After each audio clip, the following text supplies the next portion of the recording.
Assalamualaikum semuanya, selamat datang di channel Obrolan Factor. Judul hari ini mungkin terdengar keras, tapi justru karena kita peduli, makanya kita harus bicara jujur. Factor Indonesia nggak bakal bisa tembus UFC kalau nggak ngelakuin ini. Apa itu yang harus dilakuin? Jawabannya sederhana, tapi pahit. Mereka harus pindah ke luar negeri dan cari rekan sparring yang levelnya UFC. Sekarang mari kita lihat kenyataan. Kita semua bangga sama JK Saragih. Dia fighter pertama Indonesia yang tembus UFC. Tapi setelah masuk, apa tantangan paling beratnya? Bukan cuma lawan yang makin keras, tapi juga fasilitas latihan dan kualitas sparring partner yang terlalu jauh tertinggal. Kalau kita bandingkan dengan fighter-fighter elit di UFC, mereka semua punya rekan sparring yang juga selevel UFC, atau bahkan sang juara. Contohnya, lihat aja Islam Makhachev. Tiap hari dia sparring dengan Khabib Nurmagomedov, Usman Nurmagomedov, Umar Nurmagomedov, bahkan Daniel Cormier. Dan masih banyak nama monster dari Dagestan. Satu camp aja bisa isinya 5 calon juara dunia. Itu belum termasuk pelatih elit kayak Javier Mendes yang ngerti banget gaya bertarung modern. Sekarang bandingkan sama JK Saragih. Saat pertama kali tembus UFC, dia masih latihan di gym lokal di Medan. Sparring partnernya ya itu-itu aja. Kita harus jujur, sebagian besar gym di Indonesia masih jauh dari standar camp latihan elit. Masih banyak yang ngelatih MMA kayak ngelatih karate atau silat biasa. Padahal MMA itu hybrid. Lo harus siap striking, grappling, clinch, ground control, semuanya. Di Dagestan, di Amerika Serikat, Brazil, bahkan Thailand, sparring partner mereka kelas dunia. Mereka nggak latihan sama teman satu RT. Mereka latihan bareng mantan juara dunia, Warsos Olimpiade, sabuk hitam Brazilian Jiu-Jitsu, dan striker kelas Muay Thai Stadium. Di Indonesia, masih banyak fighter yang sparring sama orang skillnya jauh di bawahnya.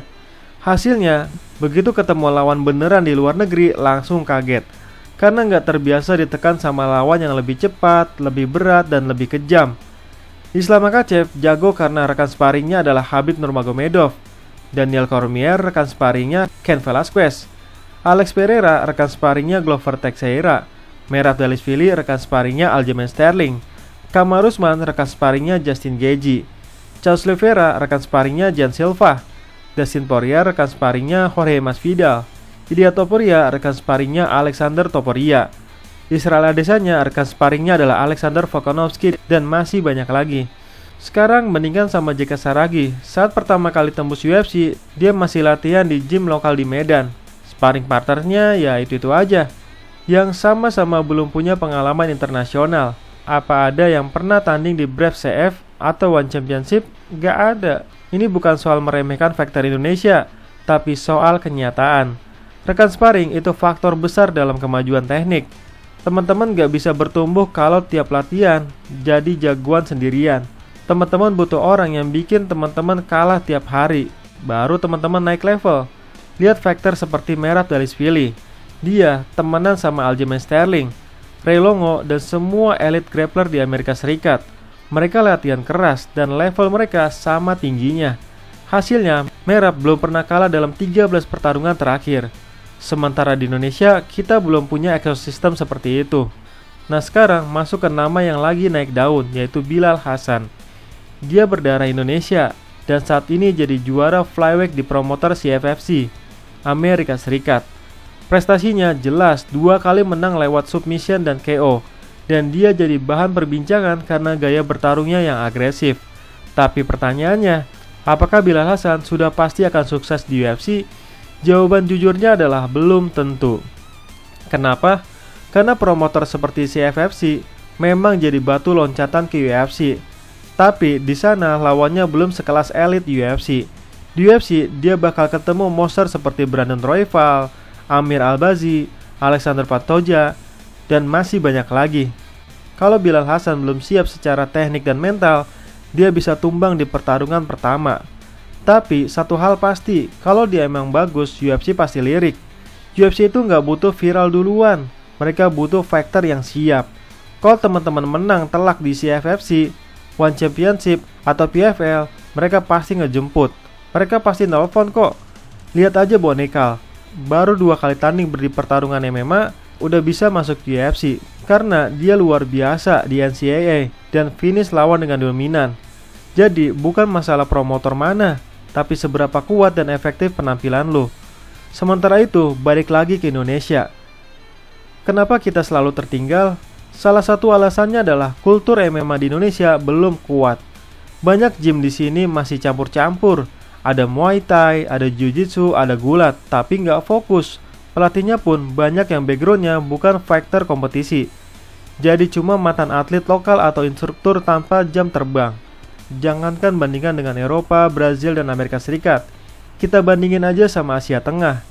Di Kazakhstan, Tajikistan, dan sebagainya, MMA itu udah budaya. Anak umur 7 tahun udah dikirim ke sekolah gulat. Kalau mereka bagus, langsung disaring buat masuk camp pelatihan elit. Fasilitasnya, wah, matrasnya bersih, pelatihnya profesional, bahkan sparring partnernya juara dunia sambo.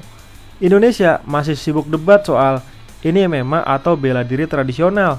Boleh nggak campur pencak silat dan gulat? Bagusnya ikut turnamen open atau bikin event sendiri. Kita masih ribet urusan label, bukan kualitas. Jujur aja, MMA itu bukan tentang nasionalisme. Ini soal sense olahraga, teknik, dan disiplin. Kalau lu masih latihan cuma ngandelin semangat dan teriakan pelatih, tanpa studi biomekanika, conditioning, dan game plan lawan, lu nggak bakal bisa tembus UFC. Bahkan JK Saragi sendiri sadar, makanya dia sempat pindah ke San Diego, Amerika Serikat, buat latihan di MMA Academy. Dan hasilnya, gerakannya lebih terkontrol, strikingnya lebih rapi, defense-nya lebih disiplin. Sayangnya, setelah itu dia balik ke Indonesia lagi, dan sepertinya belum konsisten latihan di luar negeri. Inilah yang bikin kita khawatir. Kalau fighter Indonesia mau tembus UFC secara berkelanjutan, mereka harus latihan di luar negeri minimal setahun penuh. Gak cukup ikut training camp 2 bulan. Karena skill itu bukan cuma soal teknik, tapi soal kebiasaan, tekanan sparring, dan mindset kompetisi global. Kita juga harus perbaiki sistem pelatih. Sekarang coba pikir, siapa pelatih elit MMA di Indonesia yang pernah jadi juara di promotor besar internasional? Belum ada.